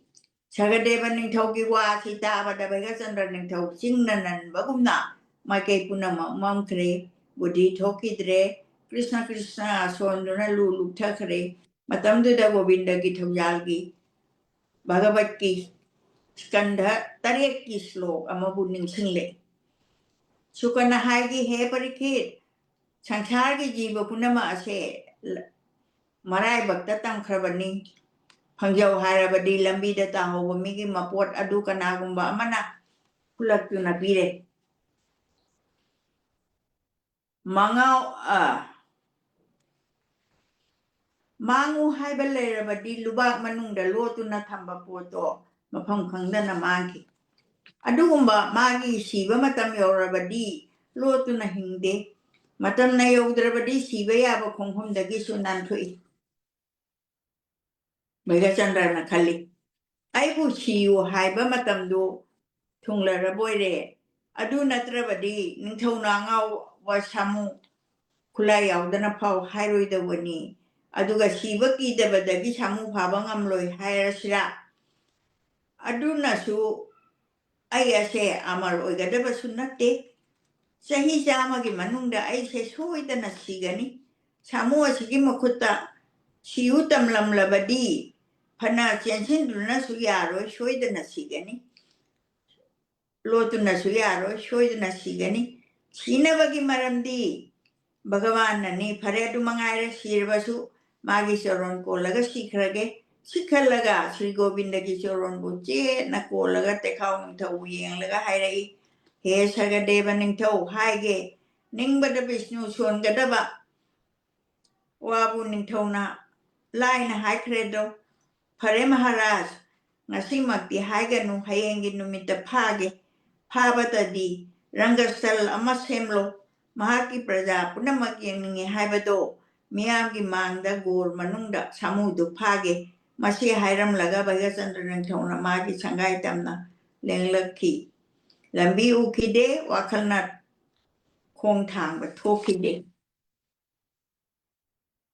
phagumba maithongdo ingang hengangi Sri Harigi charon buche na konjai he Bhagavan nahakti taibang jiva oina pangal leitrabagi pangalni Nanai Bhaigachandra aigi gati leitre ibungo nahaki thaujal mangaire ibungo da sangya banatana tolabagi di kanada sangya gani he thaujal haiba ibungo nanai ge awaba samudra sigi amukta dilan thopiyo asumna khanna lakpana magi leifam yore ningthauge awaba maithong adu ubada mayamdo awaba ama oinaki ningthau asanda lengsilaga phamle mitapigi iraseli madura ubada rani na hanglei Maharaj ningthauna kaukhibadu kari maramgino sengna mukta de haibiyo tabada ningthau hingna kaplaga sumna hai he rani praja punamak nakhoiga ega unagadabase ngasi khakta mangaire hayeng nongalabadi aibu nakhoina uba phanglaroido masi hairaduna kanadre aina taujabana aina phangbani mayamna marang hanglaklabada ningthauna hai ningthauna hayeng ase magi angauba samudo khulai audana phau haire ꯑꯉꯥꯎꯕ ꯁꯥꯃꯨ ꯃꯤꯅꯝ ꯇꯥꯕ ꯌꯥꯗ꯭ꯔꯕ ꯁꯥꯃꯨ ꯑꯗꯨꯕꯨ ꯈꯨꯠꯂꯥꯏ ꯌꯥꯎꯗꯅ ꯐꯥꯎ ꯍꯥꯏꯔꯤꯕꯁꯤꯗꯤ ꯑꯩꯕꯨ ꯁꯤꯔꯨꯔꯣ ꯍꯥꯏꯕꯅꯤ ꯃꯤꯑꯣꯏꯕꯁꯦ ꯃꯥꯒꯤ ꯃꯇꯝꯅ ꯌꯧꯔꯛꯂꯕꯗ ꯆꯦꯟꯗꯨꯅ ꯍꯤꯡꯗꯦ ꯍꯥꯏꯕꯗꯨ ꯑꯆꯨꯝꯕꯅꯤ ꯑꯩꯁꯨ ꯐꯥꯒꯦ ꯍꯥꯏꯔꯝꯂꯦ ꯕꯤꯙꯤꯅ ꯇꯝꯈ꯭ꯔꯕ ꯅꯣꯡꯗꯝꯅꯤ ꯋꯥꯁꯦ ꯍꯥꯏꯔꯝꯂꯒ ꯅꯤꯡꯊꯧ ꯋꯥ ꯉꯥꯡꯈꯤꯗ꯭ꯔꯦ ꯑꯁꯣꯝꯗ ꯀꯝꯗꯧꯅ ꯁꯔꯒꯗꯦꯕ ꯅꯤꯡꯊꯧꯅ ꯄ꯭ꯔꯖꯥꯁꯤꯡꯗ ꯊꯧꯗꯥꯈꯤ ꯄ꯭ꯔꯖꯥ ꯃꯌꯥꯝ ꯆꯪꯗꯨꯅ ꯀꯣꯔ ꯁꯦꯝꯅꯅꯕꯒꯤ ꯎ ꯋꯥ ꯀꯌꯥ ꯌꯥꯟꯗꯨꯅ ꯄꯨꯔꯛꯂꯦ ꯑꯆꯧ ꯑꯆꯧꯕ ꯎ ꯀꯛꯂꯒ ꯃꯥꯏꯀꯩ ꯃꯔꯤꯗ ꯌꯨꯡꯂꯦ ꯑꯁꯥꯡꯕ ꯎ ꯐꯩꯔꯒ ꯌꯣꯠꯂꯤꯅ ꯂꯦꯡꯗꯅꯕ ꯆꯦꯠꯅ ꯄꯨꯟꯁꯤꯜꯂꯤ ꯃꯥꯏꯀꯩ ꯑꯃꯗ ꯅꯤꯡꯊꯧ ꯃꯟꯇ꯭ꯔꯤꯁꯤꯡꯅ ꯐꯝꯅꯅꯕ ꯁꯒꯥꯏ ꯁꯥꯏ ꯑꯀꯣꯏꯕꯗ ꯄ꯭ꯔꯖꯥ ꯃꯤꯌꯥꯝꯅ ꯐꯝꯂꯒ ꯀꯨꯝꯍꯩ ꯌꯦꯡꯅꯅꯕ ꯁꯦꯝꯃꯤ ꯃꯇꯝ ꯑꯗꯨꯗ ꯅꯤꯡꯊꯧꯅ ꯁꯒꯣꯜ ꯄꯥꯎ ꯆꯦꯜꯂꯣ ꯍꯥꯏꯈꯤ ꯃꯅꯥꯏ ꯀꯌꯥꯅ ꯁꯒꯣꯜ ꯇꯣꯡꯂꯒ ꯑꯁꯥꯝꯒꯤ ꯄ꯭ꯔꯖꯥꯁꯤꯡ ꯇꯥꯅꯅꯕ ꯄꯥꯎ ꯆꯦꯜꯂꯤ ꯇꯥꯔꯣ ꯇꯥꯔꯣ ꯄ꯭ꯔꯖꯥ ꯄꯨꯝꯅꯃꯛ ꯍꯌꯦꯡ ꯅꯣꯡ ꯍꯦꯛ ꯉꯥꯟꯕꯗ ꯔꯪꯒꯁꯊꯜꯗ ꯂꯥꯛꯂꯒ ꯀꯨꯝꯍꯩ ꯌꯦꯡꯂꯨꯔꯥꯎ ꯅꯨꯄꯤ ꯑꯉꯥꯡ ꯑꯍꯜ ꯈꯥꯛꯇꯅ ꯌꯦꯡꯍꯧꯔꯨꯔꯣ ꯚꯩꯒꯆꯟꯗ꯭ꯔ ꯅꯤꯡꯊꯧꯅ ꯑꯉꯥꯎꯕ ꯁꯥꯃꯨ ꯐꯥꯕ ꯂꯥꯛꯀꯗꯧꯔꯤꯌꯦ ꯁꯦꯟꯅ ꯏꯟꯅꯕ ꯂꯩꯇ꯭ꯔꯒꯅ ꯅꯤꯡꯊꯧꯒꯤ ꯄꯨꯀꯩꯗꯒꯤ ꯂꯧꯔꯣ ꯂꯥꯎ ꯑꯁꯨꯝꯅ ꯄꯥꯎ ꯆꯦꯟꯈꯔꯦꯗꯣ ꯄꯥꯎ ꯑꯁꯤ ꯃꯊꯪ ꯃꯊꯪ ꯁꯟꯗꯣꯛꯈꯤꯕꯅ ꯑꯁꯥꯝꯒꯤ ꯃꯤꯄꯨꯝ ꯈꯨꯗꯤꯡꯃꯛ ꯊꯨꯡꯅ ꯇꯥꯟꯅꯈꯤ ꯁꯣꯝꯗꯅ ꯀꯝꯗꯧꯔꯤ ꯅꯨꯃꯤꯠ ꯇꯥꯔꯛꯂꯦ ꯅꯨꯃꯤꯗꯥꯡ ꯃꯇꯝ ꯑꯣꯏꯔꯛꯂꯦ ꯚꯩꯒꯆꯟꯗ꯭ꯔ ꯅꯤꯡꯊꯧꯅ ꯈꯜꯂꯤ ꯑꯩꯅ ꯇꯧꯕꯅ ꯑꯩꯅ ꯐꯪꯕꯅꯤ ꯑꯋꯥꯕꯅꯤ ꯆꯣꯟꯈ꯭ꯔꯦꯗ ꯃꯤꯑꯣꯏꯕꯒꯤ ꯃꯄꯣꯛ ꯑꯁꯨꯛ ꯋꯥꯕ ꯃꯄꯣꯛ ꯑꯁꯤꯕꯨ ꯅꯨꯡꯉꯥꯏꯕꯅꯤ ꯈꯟꯗꯨꯅ ꯂꯩꯔꯤꯗꯣ ꯑꯋꯥꯕꯒꯤ ꯂꯥꯟꯐꯝꯗ ꯃꯥꯏꯊꯤꯔꯦ ꯃꯤꯔꯩꯕꯥꯛ ꯍꯤꯡꯅꯅꯕꯅꯤ ꯍꯥꯏꯗꯨꯅ ꯆꯦꯜꯂꯛꯂꯦ ꯑꯩꯒꯤ ꯗꯣꯁꯅ ꯃꯅꯤꯄꯨꯔꯒꯤ ꯄ꯭ꯔꯖꯥ ꯋꯥꯍꯧꯔꯦ ꯑꯄꯤꯛꯄ ꯏꯆꯥ ꯑꯅꯤꯁꯨ ꯑꯋꯥꯅ ꯐꯥꯗꯨꯅ ꯄꯨꯕꯤꯈꯔꯦ ꯃꯃꯥꯒꯤ ꯑꯃ꯭ꯔꯤꯇꯒꯤ ꯒꯟꯙ ꯀꯣꯛꯇ꯭ꯔꯤꯕ ꯑꯉꯥꯡꯅꯤ ꯏꯄꯥꯒꯤ ꯊꯋꯥꯏ ꯑꯣꯏꯔꯤꯕ ꯍꯦ ꯂꯥꯕꯅꯆꯟꯗ꯭ꯔ ꯍꯦ ꯃꯣꯙꯨꯆꯟꯗ꯭ꯔ ꯏꯄꯥꯗꯤ ꯍꯌꯦꯡꯗꯤ ꯁꯤꯔꯅꯤ ꯎꯅꯕ ꯐꯪꯂꯔꯣꯏ ꯅꯈꯣꯏꯅ ꯍꯤꯡꯂꯤꯗ꯭ꯔꯥ ꯁꯤꯔꯝꯂꯗ꯭ꯔꯥ ꯄꯥꯎꯁꯨ ꯇꯥꯈꯤꯗ꯭ꯔꯦ ꯎꯕꯁꯨ ꯐꯪꯈꯤꯗꯔꯦ ꯅꯃꯥꯒ ꯄꯨꯟꯅ ꯂꯩꯍꯧꯔꯕꯗꯤ ꯑꯩꯒꯤ ꯑꯋꯥꯕ ꯀꯣꯛꯀꯗꯧꯕꯅꯤꯀꯣ ꯅꯈꯣꯏꯅ ꯀꯔꯝ ꯇꯧꯍꯧꯅꯤ ꯑꯩꯗꯤ ꯍꯌꯦꯡ ꯁꯣꯏꯗꯅ ꯁꯤꯔꯅꯤ ꯑꯋꯥꯕꯅꯤꯗ ꯍꯔꯤꯃꯥꯅ ꯀꯔꯝ ꯇꯝꯂꯤꯒꯕ ꯑꯩꯅ ꯁꯤꯔꯝꯗꯥꯏ ꯑꯁꯤꯗ ꯅꯈꯣꯏ ꯑꯅꯤꯕꯨ ꯎꯅꯤꯡꯉꯤ ꯅꯈꯣꯏꯗ ꯄꯥꯡꯒꯜ ꯂꯩꯇ꯭ꯔꯕꯤ ꯅꯃꯥꯁꯤꯗꯪ ꯁꯤꯟꯅꯔꯝꯂꯕꯗꯤ ꯑꯩꯒꯤ ꯋꯥꯈꯜ ꯅꯨꯡꯉꯥꯏꯒꯅꯤ ꯅꯤꯡꯊꯧꯒꯤ ꯑꯋꯥꯕ ꯋꯥꯈꯜꯗꯨ ꯎꯕꯗ ꯚꯥꯅꯨꯃꯇꯤ ꯔꯥꯅꯤꯅ ꯊꯦꯝꯖꯤꯟꯕ ꯋꯥꯍꯩꯅ ꯍꯥꯏꯔꯛꯏ ꯃꯍꯥꯔꯥꯖ ꯏꯕꯨꯡꯉꯣ ꯃꯇꯥꯡ ꯑꯁꯤ ꯌꯧꯔꯕꯗꯤ ꯒ꯭ꯌꯥꯟ ꯃꯥꯡꯕꯤꯒꯅꯨ ꯃꯤꯑꯣꯏꯕꯒꯤ ꯑꯐ ꯐꯠꯇ ꯃꯔꯝ ꯁꯤꯟꯕꯤꯅꯕ ꯚꯒꯋꯥꯟ ꯂꯩꯔꯤ ꯁꯪꯁꯥꯔꯁꯦ ꯃꯍꯥꯛꯅ ꯏꯔꯥꯏ ꯂꯥꯏꯅ ꯁꯦꯝꯂꯤꯕꯅꯤ ꯌꯣꯛꯂꯤꯕꯅꯤ ꯃꯥꯡꯍꯜꯂꯤꯕꯅꯤ ꯃꯥꯅ ꯁꯥꯟꯅꯕ ꯂꯤꯂꯥꯕꯨ ꯃꯤꯑꯣꯏꯕ ꯀꯅꯥꯅ ꯈꯪꯕ ꯉꯝꯕꯒꯦ ꯀꯅꯥꯅ ꯃꯔꯨꯞꯅꯣ ꯀꯅꯥꯅ ꯏꯄꯥꯅꯣ ꯄꯨꯝꯅꯃꯛ ꯃꯌꯥ ꯉꯥꯛꯇꯅꯤ ꯑꯗꯨꯒꯨꯝꯕ ꯃꯌꯥꯗꯣ ꯊꯥꯗꯣꯛꯄꯤꯔꯣ ꯃꯍꯥꯔꯥꯖ ꯁ꯭ꯔꯤ ꯒꯣꯕꯤꯟꯗꯕꯨ ꯅꯤꯡꯁꯤꯡꯕꯤꯌꯨ ꯑꯋꯥꯕ ꯏꯄꯥꯛ ꯑꯁꯤꯗꯒꯤ ꯂꯥꯟꯅꯅꯕ ꯑꯁꯤꯒꯨꯝꯕ ꯚꯛꯇꯤ ꯂꯩꯕꯤ ꯃꯍꯥꯔꯥꯅꯤ ꯐꯖꯈ꯭ꯔꯕ ꯋꯥꯍꯩ ꯑꯁꯤ ꯇꯥꯕꯗ ꯅꯤꯡꯊꯧꯒꯤ ꯊꯃꯣꯏ ꯄꯦꯟꯈ꯭ꯔꯗꯨꯅ ꯈꯜꯂꯛꯏ ꯍꯦ ꯄ꯭ꯔꯤꯌꯦ ꯑꯩꯅ ꯋꯥꯔꯕ ꯃꯇꯝ ꯑꯁꯤꯗ ꯅꯍꯥꯛꯅ ꯑꯋꯥꯕ ꯏꯄꯥꯛ ꯑꯁꯤꯗ ꯂꯥꯟꯅꯅꯕ ꯍꯤ ꯄꯤꯕꯤꯔꯦ ꯍꯦ ꯄ꯭ꯔꯤꯌꯦ ꯅꯍꯥꯛꯅ ꯍꯥꯏꯕ ꯑꯆꯨꯝꯕ ꯋꯥ ꯑꯁꯤ ꯑꯆꯨꯝꯕꯅꯤ ꯌꯥꯝꯅ ꯆꯨꯝꯈ꯭ꯔꯕ ꯋꯥꯅꯤ ꯏꯕꯨꯡꯉꯣ ꯅꯍꯥꯛ ꯅꯠꯇꯅ ꯑꯩꯈꯣꯏꯕꯨ ꯀꯔꯤꯃꯠꯇ ꯀꯔꯤ ꯇꯧꯕ ꯉꯝꯒꯅꯤ ꯃꯈꯣꯏ ꯄꯨꯝꯅꯃꯛ ꯁ꯭ꯔꯤ ꯒꯣꯕꯤꯟꯗꯒꯤ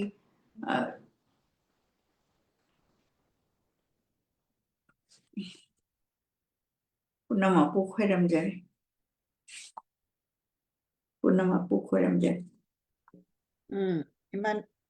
이마기도 후직 그노 땅각 로이버기라 나트라가 이마나 와살락버기라 ꯋꯥꯈꯜꯂꯛꯄꯁꯤꯗ ꯑꯩ ꯄꯣꯊꯥꯅꯤꯡꯉꯥꯏ 오케이 아두디 아코이 프로그램시 로이선 라시 하이브라 나트라가나 아이나 마락다 바게천드라기 마람다 기탄 셰어 타우라가 로이선 미나바 ꯑꯗꯨꯅ ꯐꯔꯦ ꯑꯩ ꯈꯔ ꯋꯥꯔꯛꯑꯕ ꯑꯗꯨꯅ 오케이 그래서 가이드 ꯄꯨꯝꯅꯃꯛꯄꯨ 이마나 와라가 좀 하이비라오 ꯑꯩꯈꯣꯏꯒꯤ ꯍꯧꯖꯤꯛ ꯌꯦꯡꯕꯤꯔꯤ ꯏꯆꯦ ꯁꯥꯗꯅ ꯅꯤꯡꯊꯧꯖꯝ ꯏꯆꯦ ꯁꯥꯗꯅ ꯅꯥꯒꯥꯄꯥꯟꯗꯒꯤ ꯌꯦꯡꯕꯤꯔꯤ ꯑꯗꯨꯒ ꯉꯥꯟꯊꯣꯏ ꯏꯔꯣꯝ ꯌꯦꯡꯕꯤꯔꯤ imagi programming bibagi damakta thakachari aduga offline da yengiba punamaksu comment tawbirau aduga koi Manipur ki maramda aduga spirituality ki maramda khangminasi haina haijek dagi aina je kitang Rajashri Bhagyachandra magi maramda amtang ai share tawjarake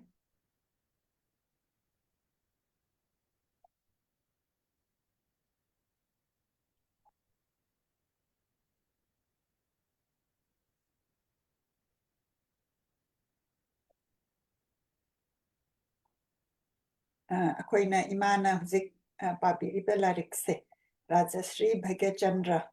Manipur ke ningthau gi maramda magi wari samu phabagi wari si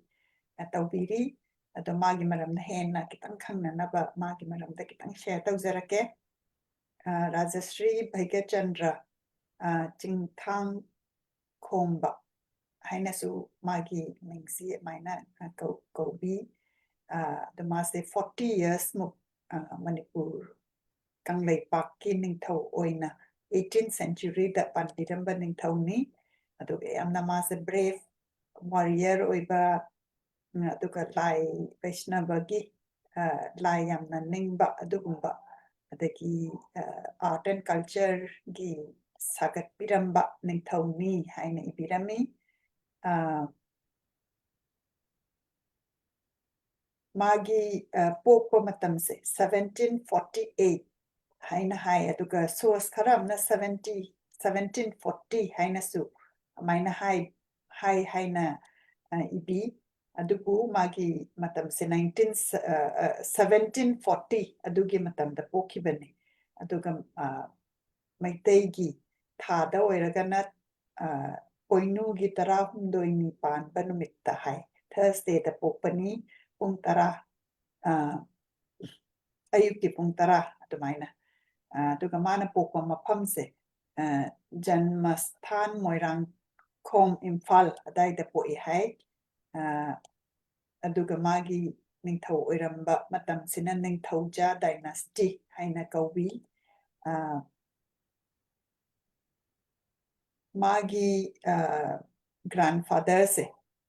grandfather magi mapupo si Garib Niwas pamhaiba haise sina magi grandfather oiba aduga my grandfather Garib Niwas sina Vaishnavism si Manipur da pusalappa promote tawkiba adugumba grandfather ni aduga magi father sigi ming sina Shyam Samjai Kurai Lak adumaina hai aduga masi Garib Niwas ki macha neba ziki Samjai Kurai Lak pase adagi mama sigi maming sina Waheng Bamchanu Chakha Loikombi Waheng Bamchanu Chakha Loikombi haina document tawbirami aduga ziki Samjai Kurai Lakpase sigi machanupa ani subane hai Rajashri Bhagyachandra se aduga magi mayambase sina Gauri Syam haina kawi aduga Gauri Syam Mairamba haina su kawi Marampa haina su kawi aduga masina suning thau oiramme hai matam khara adubu Rajashri Bhagyachandra sina second son ne adubu mana kuina ningthau oibase si kamaina oikibano haibadusu aingonda wakan khalale haitare ko aidi mai mayamba sina matam kharadi oiraga oi yang kuina oite hai adagi magi uncle sing uncle hairagadi magi father gi brother gumba oirangadra Jitsai sigi sikita clear oidre aduna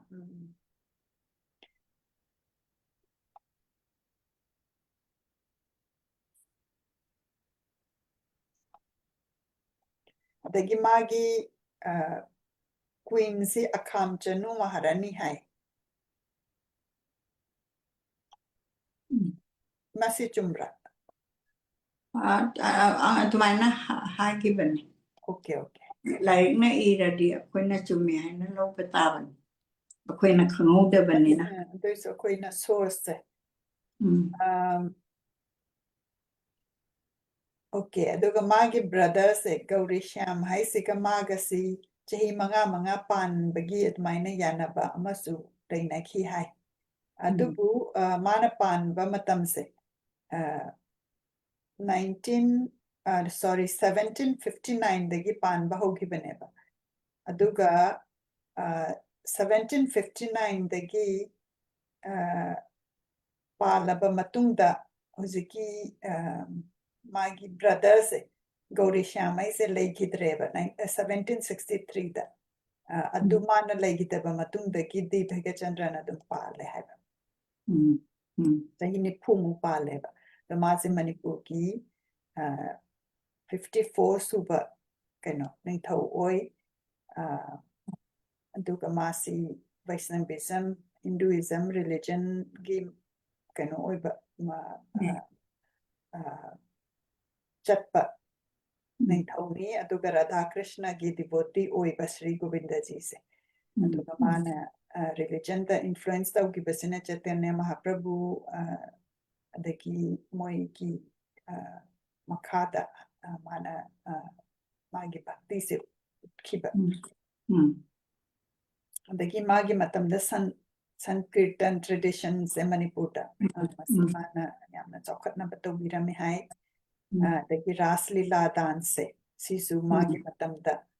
tawkibasi ahamba Ras Leela se 1777 dane perform tawki hai adagi mai machanupi ama Caesar Lai Loibi Caesar Lai Oibi sisina Radha Saki hai adagi adagi Ras Leela se manga type lay basida ahum muk se magi matamda mana compose tawki hai mana yang pamjaba Gauriya Vaishnav dharma se aduna matugi matamduda Manipuri gi dance ki sida yamna golden era oiki haina maina ibi aduga nat Sankirtana as worship form akoina lai son bakanda nat Sankirtana sizina kibase masisu matugi matamduda establish tawki banen hai dagi Palaloisang institution dugumba sudum matamduda linkhatkiba adai wari liba akoigi larik thiba haiba sigumba se sumana yamna promote tawkiba mayamda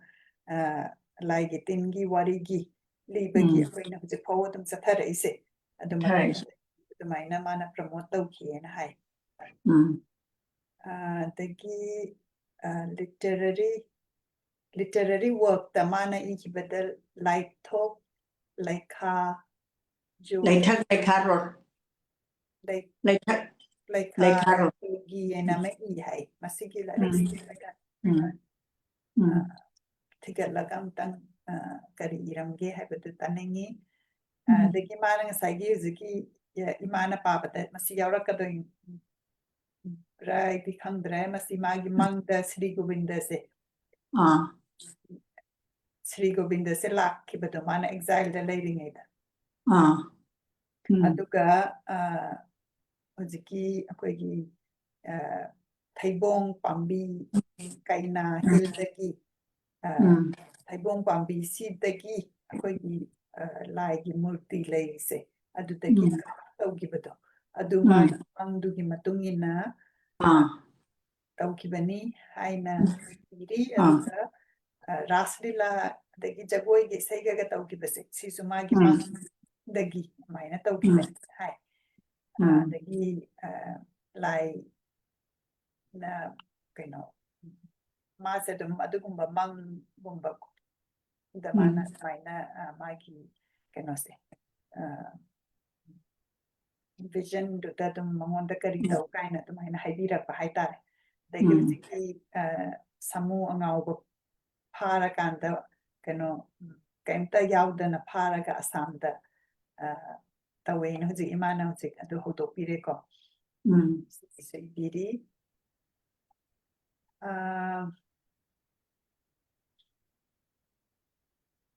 ꯑꯗꯩ ꯃꯥꯁꯤ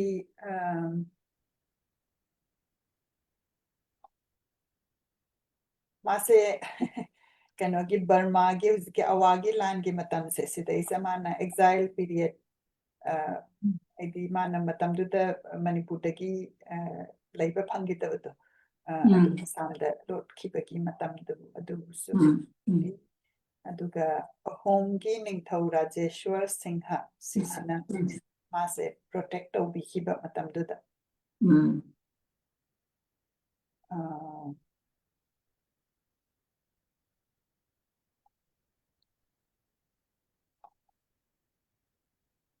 ꯑꯗꯒꯤ ꯃꯇꯝꯗꯨꯗ ꯑꯗꯨꯝ ꯕꯔꯃꯥ ꯑꯗꯒꯤ ꯅꯥꯒꯥꯁꯤꯡꯒꯁꯨ ꯈꯠꯅꯕ ꯕꯦꯇꯜꯁ ꯑꯗꯨꯃꯥꯏꯅ ꯑꯗꯨꯝ ꯇꯧꯈꯤ ꯑꯗꯨꯒ ꯃꯥꯁꯦ 1773ꯗ ꯅꯤꯡꯊꯧ ꯑꯣꯏꯕꯒꯤ ꯔꯤꯏꯟꯁꯇꯦꯠ ꯇꯧꯔꯀꯥꯟꯗꯨꯗ ꯕꯤꯁꯦꯟꯄꯨꯔꯁꯦ ꯁꯤꯗꯩꯁꯤꯗ ꯀꯦꯄꯤꯇꯦꯜꯁꯦ ꯑꯃꯨꯛ ꯁꯤꯐ ꯇꯧꯔꯝꯃꯦ ꯍꯥꯏ 1775ꯗ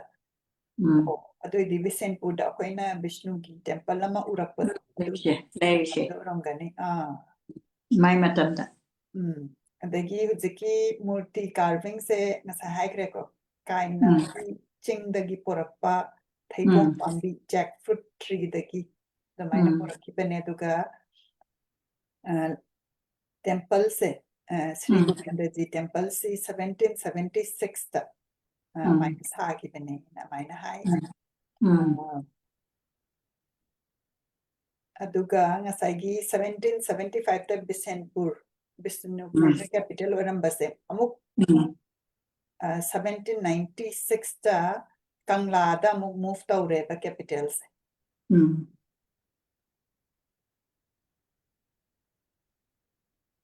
ꯑꯗꯒꯤ ꯑꯗꯨꯃꯥꯏꯅ ꯇꯧꯗꯅ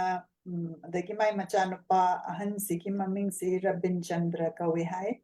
ꯑꯗꯨꯒ ꯑꯇꯩ ꯃꯆꯥꯅꯨꯄꯥꯅ ꯃꯙꯨꯆꯟꯗ꯭ꯔ ꯆꯧꯔꯖꯤꯠ ꯃꯥꯔꯖꯤꯠ ꯒꯝꯚꯤꯔ ꯁꯤꯡ ꯇꯨꯜꯁꯤꯖꯤꯠ ꯗꯥꯎꯖꯤꯠ ꯈꯣꯡꯖꯥꯏꯉꯝꯕ ꯑꯗꯨꯃꯥꯏꯅ ꯇꯧꯗꯅ ꯃꯆꯥ ꯅꯨꯄꯥ ꯌꯥꯝꯅ ꯂꯩꯔꯦ ꯑꯗꯨꯒ ꯃꯆꯥꯅꯨꯄꯤꯅ ꯀꯧꯔꯪꯒ ꯅꯥꯌꯥꯔꯤ ꯍꯥꯏꯅꯁꯨ ꯑꯗꯨꯃꯥꯏꯅ ꯍꯥꯏꯕꯤꯔꯦ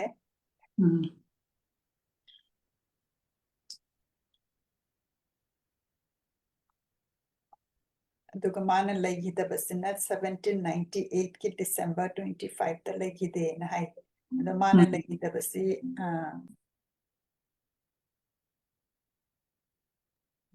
ꯃꯥꯅ ꯂꯩꯈꯤꯗꯕꯁꯤ ꯑꯃꯨꯛ ꯋꯦꯁ ꯕꯦꯡꯒꯣꯜꯗ ꯂꯩꯈꯤꯗꯦ ꯑꯗꯨ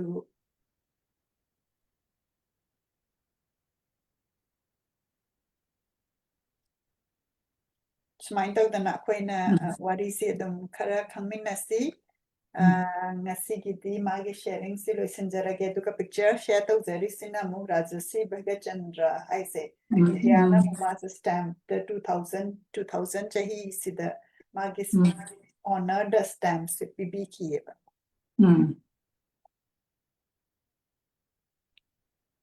ꯑꯗꯨꯗꯤ ꯏꯃꯥ ꯉꯁꯤꯒꯤꯗꯤ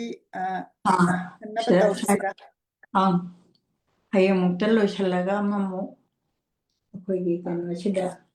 ꯒꯣꯕꯤꯟꯗ ꯅꯤꯔꯨꯄꯣꯟꯁꯦ ꯑꯁꯤ ꯑꯃꯨꯛ ꯄꯥꯏꯈꯠꯄ ꯅꯪꯒꯅꯤ ꯁꯤꯗꯤ ꯂꯣꯏꯗꯧꯕ ꯀꯨꯏꯗ꯭ꯔꯦ ꯑꯩꯅ ꯀꯣꯛꯇꯣ ꯈꯔ ꯅꯨꯡꯉꯥꯏꯔꯛꯇꯕꯗꯨꯗ ꯌꯥꯝꯅ ꯂꯦꯞꯄꯒꯦ ꯅꯨꯡꯉꯥꯏꯔꯦ ꯑꯗꯨꯕꯨ ꯏꯃꯥꯅ ꯑꯩꯈꯣꯏ ꯃꯌꯥꯝꯒꯤꯗꯃꯛꯇ ꯁꯨꯃꯥꯏꯅ ꯄꯥꯕꯤꯕꯁꯦ ꯑꯗꯨꯒ ꯌꯦꯡꯕꯤꯔꯤꯕ ꯄꯨꯝꯅꯃꯛꯅꯁꯨ